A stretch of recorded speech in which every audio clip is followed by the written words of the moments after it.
Young boys are starting to be raised by single mothers, no father in the household, just a single mother. And they're having their male role models being taken away from them. And this is very, very unfortunate because your male role model as a young man is so important, so important. What happens when, for example, you're riding a bike? With a normal family, right, you would hurt yourself and your dad would just teach you how to ride the bike. But in a single mother household, you would hurt yourself and then your mother would just ban you from, using the bike because the bike's going to hurt you. Fatherhood is the most important thing to man by far, because when you look at those two examples, how the father would teach the son how to ride the bike and encourage him to it's fine to accidentally bruise yourself, while the mother would just ban the bike because, oh, what if he gets hurt? Which one would actually improve the boy's life more? Obviously the father's perspective, right? Because he's actually guiding him. Fatherhood is the most important thing to man, whether that's, a father role model in their lives, teaching them how to be a man, or raising children themselves.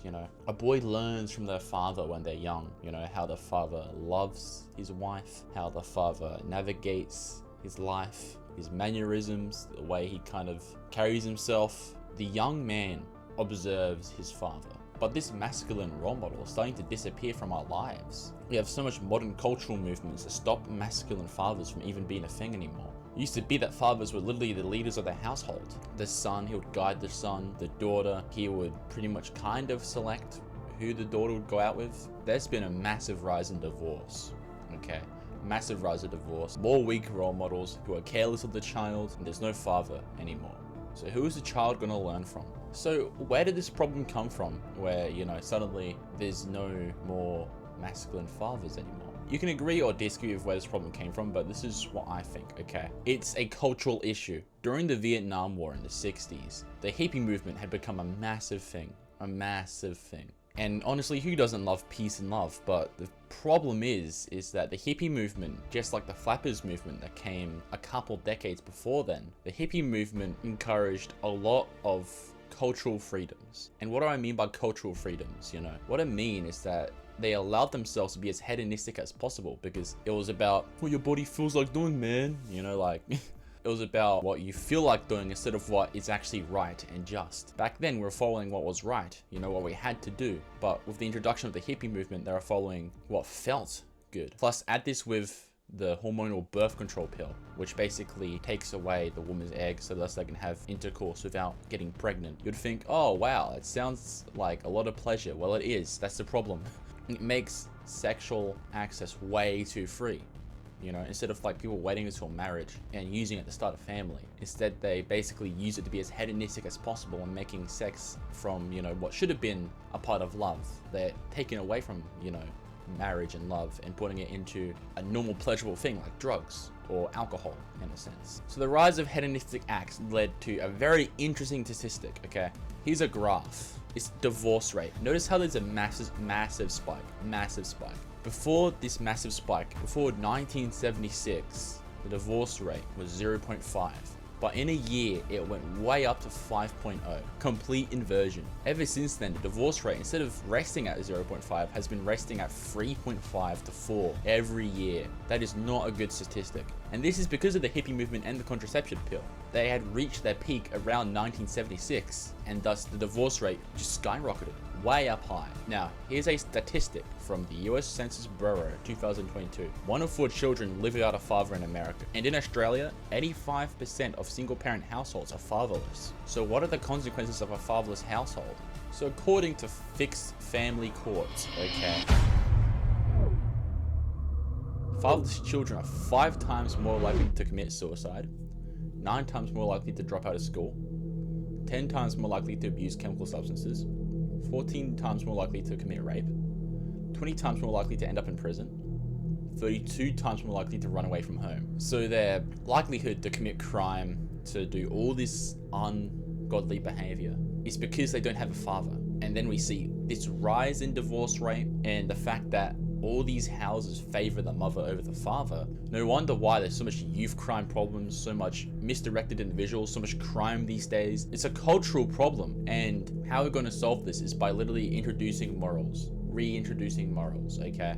If we want, the fatherless problem to go away, we have to reintroduce morals. And I can tell you, this is real. I've met 3 different people who lacked a father figure and one of them I was best friends with, okay? And that's the dude who was in my nihilism video, so you can check that out. So what's going on with these three people? First of all, my best friend, you know, he acts hopeless. He's nihilistic. He feels like he has no chance with women, and he's addicted to all these substances that I constantly tell you to not watch, you know? And he pretty much finds comfort in talking about how bad he is, you know, how incompetent he is, how ugly he is. He basically just became an incel out of nowhere. Okay, now person number two. This person, I was dating this woman last year, and this person was friends with her, and he would always try to flirt with her, and she didn't like it. She hated it. She absolutely hated it because he was so needy. So what traits did he have? He thought he was ugly. He thought he had no chance with women. He watched stuff that, you know, you should be watching. He was addicted, and he pretty much was needy. Okay, very similar to the first guy. Now, what about the third guy? This dude I discovered in a Discord server, and I was trying to help him, but I couldn't. I simply couldn't. Why? Because he had these traits, okay? Every single advice I gave him, he just put it went like, I suck. He found comfort in telling everyone that he sucked. He thought he had no chance with women. Such a common trait. He was addicted to the stuff that you shouldn't watch. And he pretty much had, you know, he had no idea how to be masculine. You see the pattern here? This is basically the pattern of not having a father in the household.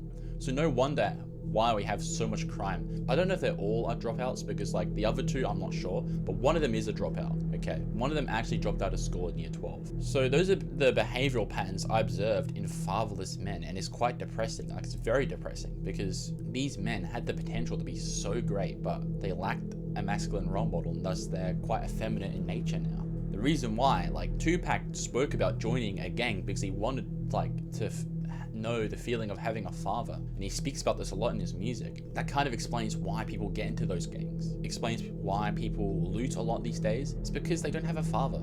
You know, they don't have a father. So if you're fatherless, don't worry, because it's not that you're doomed to like suck anyway. Those people have negative belief systems that causes them to suck because they think they suck. While with you, I want you to change your belief system. Stop thinking that you have no chance with women. That's not true. Even if you're kind of ugly, you can still get with actual good women who will care about you, you know, because if you want to get with good women, you have to become really masculine. You've got to kind of prove that you can actually run the household and look after yourself. You also have to give yourself hope, okay? Give yourself so much hope. Because with these fatherless individuals, they had no hope, you know, they gave themselves no hope. So what you can do is that you can give yourself all this hope and be like, I can achieve anything I can. Because look at me. If I said, you know, I could not achieve anything, I wouldn't be doing this, I wouldn't be confident, I wouldn't be happy, I would be depressed. And you got to believe that it's very easy to revert all the damage, because you actually can. You just need to find the solution to the problem and just commit to it. You know, you have to do that. And I also recommend finding a good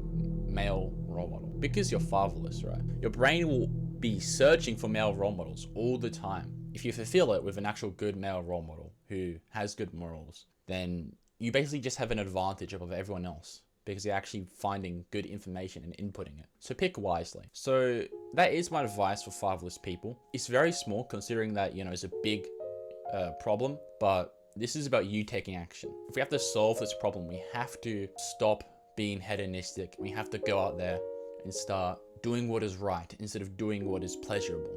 Hope you enjoyed this video. Keep never quitting, all right?